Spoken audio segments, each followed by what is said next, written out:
Hello, I'm Bella Talbot, Brand Executive at DKI Witness. And I'm Alex Pathé, Editor at DKI Witness. And welcome to Where to Go, where every fortnight we find out more about the world's favourite travel destinations with the people who know those places best. And where are we going today, Alex? Bella, today we are off to sunny Spain to visit the city of Valencia. Oh, we do love Spain. I feel like Valencia might be a bit underrated as Spanish destinations go. It has all you want from a city break. You've got good food and good museums, plus it's right on the beach. I think that's right, yeah. It feels like, you've got the big hitters like Barcelona and Madrid, but Valencia's Spain's third largest city, and it's also home to some incredible markets and, of course, some really beautiful festivals. So I feel like we've got a huge amount to discuss on today's episode, and I'm really looking forward to it. So without further ado, Bella, who have we got joining us today? Today's guest is Lucy Lovell. Freelance travel writer Lucy Lovell lives in Valencia, where she dedicates her time to seeking out the very best bars, cafes and things to do.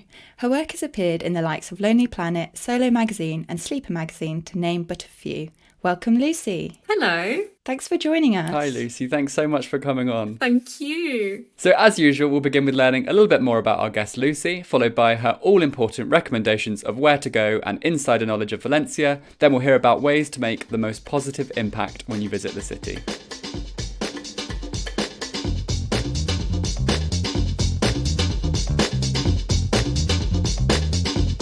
Lucy, you're originally from Devon, so tell us, how did you decide to make the move to Valencia and what kept you there? Well, I originally moved to Spain for a boy. Oh, okay, for love. Yes. I was living in London at the time, and I'd met my partner who was living in Madrid. Mm-hmm. And I moved to Madrid to be with him. And then, we had children. I was pregnant and we wanted to have kids, but we didn't want to have them in Madrid because it was just a bit too big for me. So he had lived in Valencia for a few years before that. And we visited, and I just remember thinking like it was just so beautiful and it just felt really spacious and green, and with the beach and everything, it just seemed ideal. A lovely place to move to. So we came here together. I came here about 4 years ago. Is your partner Spanish? Is he originally from Spain? No, he's from Burnley. Oh, okay. We had mutual friends because I lived in Manchester before that. So we had mutual friends from Manchester, just how we knew each other. So decided to move over for a better life in Spain. Yeah, definitely. Since you've moved from Madrid to Valencia, what is it that you love most about the city of Valencia? Oh, so many things. There's a lovely social aspect to it. Mm-hmm. So I feel like a lot of socialising happens around meals and food. And I felt like in the UK, I love the UK, but a lot of it was around the pub. Let's go to the pub. And I like the idea of meeting in the park for a picnic and going out for dinner and hosting dinners for people. So that's one side that I really enjoy. It's also just gorgeous. It's so lovely. And the food, it's got all the farmland around it. So when you go to the market, everything is just so fresh. And the fruit is, oh my God, it's so delicious. You go back to the UK and you just think, oh wow, it's so different. And that kind of changes your lifestyle of how you eat, how you shop. Found that food has been really important thing for me here. Yeah, it seems like in Valencia so much of life is lived outdoors. It's just because obviously the weather's so great, food, like al fresco dining, it seems like life is just so much more beyond four walls, which is really wonderful. Yeah, for sure. And even in, 'cause lots of families still live in the city centre. It's got a strong community to it, and people will just take chairs out and sit in the street to have a beer, and because sometimes the flat gets a bit stuffy, and it's just a lot more, it just invites conversation from people, and you end up getting to know people a lot more quickly, I found. That's really good to hear.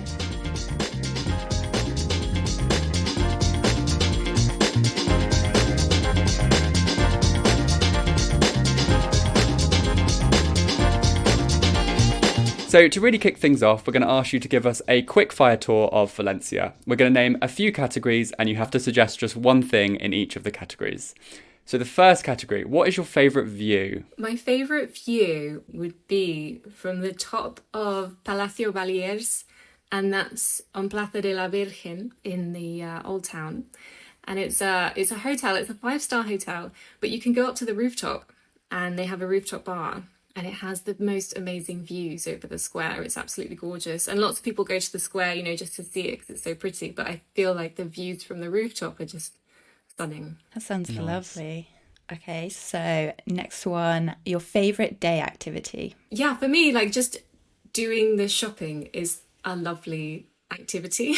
Like, so at the weekend, we'll go to the market to do the shopping. So there's Mercado Central, but there's also Rojas Clemente, which I am obsessed with. Like, all of my friends will laugh because I'll try and get everybody to go there. And like, they're like, where do you want to meet? I'm like, Rojas Clemente. And they're like, oh God, not again.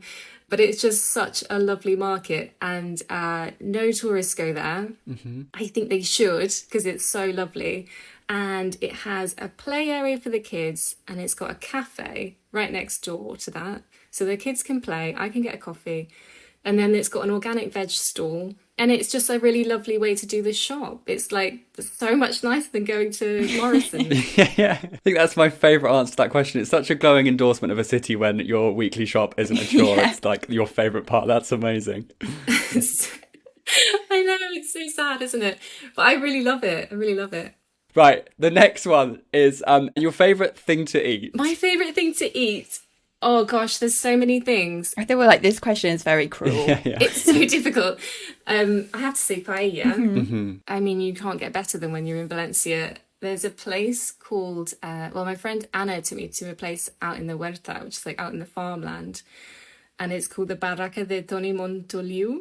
And this guy, Tony, it's on his farm. And he's kind of changed his farm into a restaurant. And he uses all the food that he grows on the farm to make these paellas, and they're all like wood-fired outdoors. Wow. And the tables are all like under the trees, and he's still got some horses. So after you've had your paella, you can go on the horses and have a ride around the farmland. It's really idyllic. It's really lovely. That sounds so lovely. Do you have a favourite paella? Probably Valencian. Yeah. Some people might say that there's only one paella. And that's Valencian paella, and everything else is just rice. Okay, I see. So it's a contentious issue. Yeah, I'm being really cautious with what I say. I also really like a señoret, which is like a rice with seafood that's peeled already for you, so you don't have to peel it. It's meant to be like a gentleman's rice, so you don't get your hands dirty with the seafood. You can just eat it, and you don't have to break apart the prawns or whatever. Sounds lovely. Okay, so next one, your favourite thing to drink. I love a vermouth. That's something I've discovered since I've been in Valencia. I really enjoy it. And there is a place in Mercado Central called Ben Volgut, I think. And they sell vermouth by the glass. And so you can get a little cheeky vermouth while you do your shopping around the market. So that's lovely. You've really nailed how to do your sort of shopping, haven't you? Oh, Got it all I really sorted. have, yeah. I wish, the shop would be so dramatically improved if you get a little vermouth in midway through. That's amazing. Yeah. You'll come out with all sorts though. Yeah. Get another cheesecake. Amazing. And then the final category, Lucy, is what is your favourite museum or gallery in the city?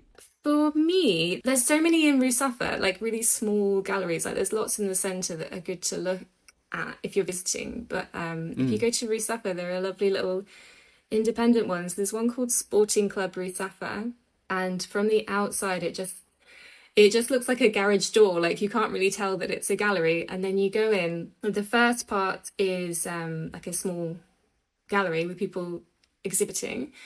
And then if you go further in, there are all the like workshops, the studios of the artists. So you can walk around and, like see people working, and they're so friendly. I went in and people just start chatting to you, start showing you their work. And it's got a stage as well. So they do book launches, and I think they do theatre. It's just gorgeous. It's really, really lovely experience to go in there. That's such a cool idea to have a gallery where you can kind of see works in progress as well as kind of the finished pieces. That's really cool. Yeah, it's lovely. A nice, nice place to get a souvenir that's a bit different, and also supporting local artists. Lovely. Yeah, that's a really good tip.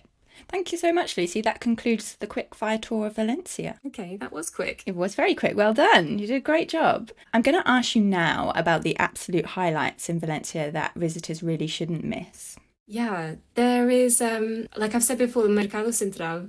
which is stunning. I would say it gets quite busy in the day, so it's better to go early. But there are also lots of other markets to explore. So like Rojas Clemente, which I've already mentioned, there's a market, there's Cabañal market, there's Rusafa market. So I think they're all just gorgeous and like different, got their own personalities, and that's a really lovely thing to explore if you're visiting the city.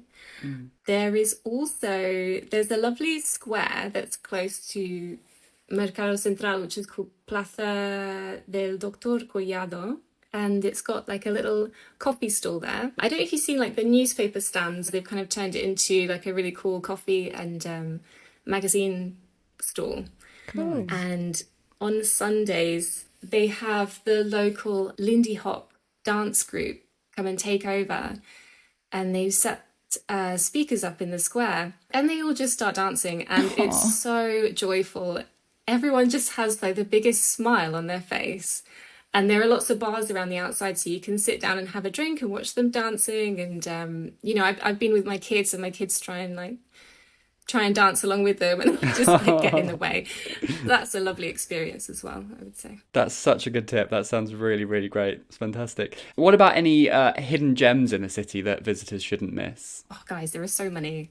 I don't know where to start. How long have you got? Another very broad question, yeah. Yeah. Give us a taste. There's an art gallery called House of Chapaz. Okay. And it's really central, but it's in like a residential housing block. So you'd never know it was there. And you ring the doorbell, and I remember the first time I rang it, I was so scared. I was going to get the wrong one. Yeah. They didn't even say that it was the art gallery when they answered. They were like, "Hola." And I was like, "Oh God." And but they buzz you up, and it's just like this tiny little art gallery in a flat that it's just opened up completely. And it's just white, and it's like a big spaceship when you walk in.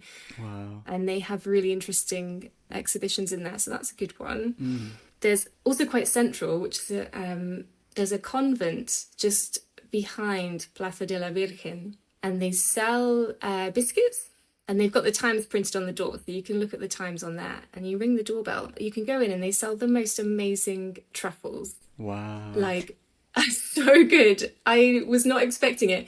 Because creamy desserts in Spain are not necessarily like a speciality, but these truffles are amazing. It's called Convento de la Puridad, and that's a really good one too. Those feel like really good hidden gems. Like, I feel like those aren't places that you would just find. Those feel like word of mouth kind of. How did you discover them? How did I discover them? Just a lot of, I think I was just researching different convents in the area. Right. As you do. I'm really cool like that. And just lots of research online, and I'm trying to find out the most esoteric places I can find. Well, thank you for sharing that secret knowledge with us. Okay, so my next question, we're going to bring it back to food, because I feel like this is one of our favourite subjects, and it kind of sounds like it might be one of your favourite subjects. So what are the must-try dishes in Valencia? So there is a Valencian, I want to say equivalent of brunch, but I feel like that won't go down very well. But it is around brunch time, so I'm going to say that. We'll allow and it. it's called almuerzo, and it's just so great. It's just the best way to start the day. Seriously, you won't go back to poached eggs after it. It's so delicious. So you have these massive sandwiches called bocadillos, and normally drunk with a beer. Oh. And you'll have peanuts and olives, and then finish on a coffee. But there's a coffee called a cremallera, which is made with burnt rum. Whoa. And sugar and lemon, and it's so good. And it's just a really fun way to start the day. It sounds like a very hearty meal. There's a lot going on there. It's very hearty, it's a bit boozy. It's just a lot of fun. It completely blows British brunch out of the water, doesn't it? That sounds amazing. Yeah. That's so cool. Yeah, I feel like there was a time when boozy brunch kind of took off in the UK, and I can just imagine people in Valencia being like, yeah, and what? yeah, we've been doing You this for haven't tried centuries. ours. Yeah. That sounds so cool. And then we've kind of touched on this already when you mentioned the sort of like fertile farmland that surrounds the city. But if our listeners are looking to venture beyond the city, what sort of day trips are possible? There are lots of really lovely day trips. So you can go south to the Albufera, which is where they grow the rice for the paella. Oh, wow. And there are lots of amazing restaurants for paella around there. And you can take a boat ride on the Albufera Lake. It's really beautiful. It's lovely. Lots of wildlife. And there's been a huge drive for like helping biodiversity in that area, and lots of work to kind of get it back to how it was. I think it was a little bit neglected at one point, but I think the work that they did there was what helped Valencia get named the European Green Capital in 2024. They did lots of great work there. And what else? Oh, so if you go west, you can get the train to Requena, and that's the wine region. Oh, lovely. And there are loads of like really nice vineyards to go and explore. And the actual town of Requena is really beautiful as well. Like it's got old cobbled streets and like museums to explore. And there's a hotel there called Los Canilleros. And I stayed there for some research and it was absolutely gorgeous. Like I can't recommend it enough. It's so lovely. Gorgeous. It sounds like Valencia is really ideally placed. And we haven't even touched on the fact that it's on the coast, right? There's beaches and things like that as well. Oh yeah, there's beaches. Yeah, there's loads of lovely beaches. There's a beach called La Devesa, and that was nearly destroyed from development. I think they wanted to just get rid of it and then make tower blocks, build tower blocks there. And there were loads of protests, and thankfully it was saved. And so there's been a big kind of rewilding project on this beach. And they've reintroduced the dune system, and now it's only accessible by foot. So you can walk along this lovely kind of wooden path down to the beach. And it's really wild. It's so different to the city beaches, which I love as well, because they've got like bars, which perfect. Everybody loves a mojito on the beach, but yeah. But it's also nice to have this kind of quieter side where you can go and like there's hardly anybody there, and it's just very peaceful.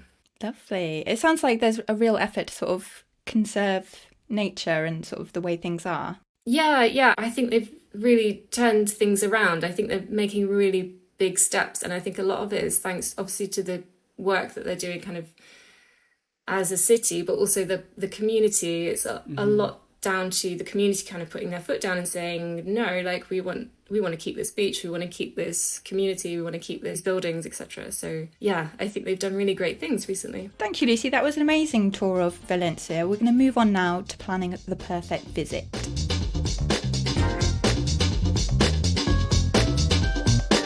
Few cities have such an enjoyable mix of medieval streetscapes and cutting-edge architecture, where modern Easter markets rub shoulders with futuristic performance venues. The food is fantastic, the nightlife is legendary. With Top 10 Valencia, it's yours to explore.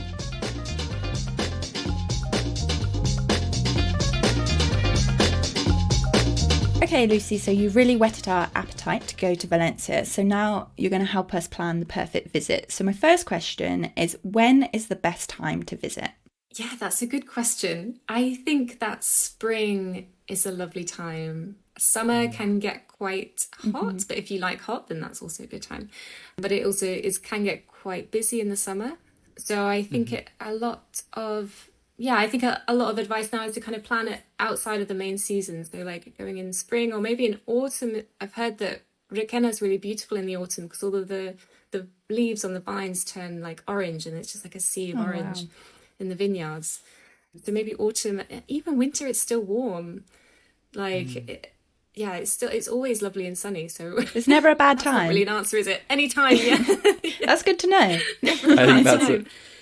Yeah, it's a great answer.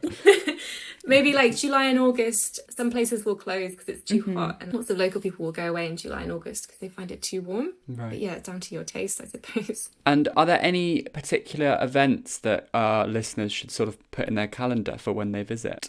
So there's fallas. Of course. We were talking about this, I think, before you came on. So it's something to do with burning something, is that right? Yeah. So I think it originated with carpenters who had excess wood, and they would put the wood in the square to burn at the end of the year.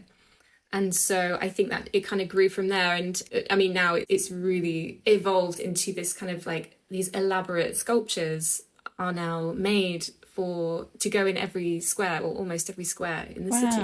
And they're called the fallas. So they are like, I can't really describe like how detailed they are. They're such good quality. Like there's a not similar festival. There's a similar like kind of burning thing that happened in my old town in Devon, which was like Mayfair, and they'd make this wooden sculpture to burn. But it was very DIY and it was very kind of rough and ready. And that's kind of what I visualized for fire. So I was thinking, oh yeah, the people kind of cobble together these things. But no, they're like absolutely stunning. And then they burn them at the Crema, which is the last night. But then throughout the whole festival, they have mascleta, which is midday firework display. Oh, wow. But it's in the day. So the emphasis is not necessarily on the brightness of the prettiness of the fireworks, but it's like on the noise. So they want like the noisiest fireworks possible. And it's so loud. But it's a real like festival atmosphere for weeks. I think it goes on for like 2 weeks. The main event was like from the 15th to the 19th of March. Right, okay. But from the beginning of March, they've got the mascleta. So yeah, it is just like a party. It's like a citywide party with fireworks. There must be so much effort involved in constructing these figures if there's that much detail. It must be like a huge kind of artistic endeavour. That's really cool. It is, yeah. I think there's I think it's like a profession and people will go to study it and that's their job. Oh, really? Wow. It almost feels like, you know, when someone bakes you an amazing birthday cake and it's so lovely and you're like, I can't even eat this, I don't want to cut into it. It's like they build something so beautiful just to burn it. It feels sad. Yeah. They had an interesting one last year. It was by Esquif, who is they're well known for like doing really cool graffiti around the city. And I haven't seen them commission anything like that before, but it was like doves in the main square, and it was really stunning, really lovely. And they burnt them. Oh. God, that sounds amazing. I'd love to go to them. Less peaceful. Yeah. Okay, so Lucy, final question. How can visitors have a positive impact when they travel to Valencia? Yeah, this is something I think about a lot because I work as a travel writer, and so I do feel a lot of responsibility for this as well. You know, like there's the usual, like if you go to the beach, you pick up whatever you don't leave anything on the beach. But one thing that I've noticed a lot in Valencia recently is a kind of pushback against Airbnb. So perhaps, I mean, I know how convenient and how great it is, especially if you've got kids, to stay in an Airbnb, but I do think it's starting to impact on the affordability of flats. I mean, it's not solely responsible, of course, like I don't think that, but maybe consider staying in a hotel, or there's lots of lovely B&Bs around to stay in instead. That might be a way of helping with that issue. The main sites as well can get crowded in peak season and during the day. So places like the cathedral and the market. So I do think one thing you could do to help as a visitor is just kind of being adventurous in where you're going. So of course you want to do the main sites, but then maybe after that, like go to a different barrio or go to a lesser known market, or there's lots of really interesting barrios around. Like there's Arrancapins, which no one talks about as to tourists, but I think there's a really interesting scene there, and there's loads of really cool places to go out and really lovely cafes. Yeah, I think that's it, trying to move around the city more and kind of supporting lots of different independent businesses. That's perfect. Thank you so much, Lucy. I hope that one good thing about listening to a podcast like this is your recommendations have been so good. It helps people sort of get off the beaten track a little bit more and try and find some of these sort of lesser known gems, which hopefully kind of eases congestion slightly in the really busy places. But yeah, that's a really, really great answer. Thank you so much. Thank you, Lucy. Thank you so much. Thank you.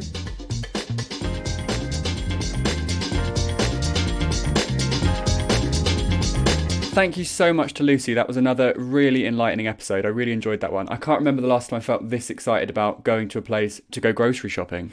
So true. I think the next time I go to Aldi, I'll have a vermouth before. Yeah. Listener, you can find more hidden gems from Lucy on Instagram at lucy.and.lovell. And next episode, we're going somewhere very different. We're off to the North American state of Alaska, and we'll see you then. This podcast was produced by Julia Baker and me, Bella Talbot. For more information about DKI Witness, visit dk.com/travel and follow us on social media at DKI Witness. Please rate, review and follow the show. Your support means so much to us.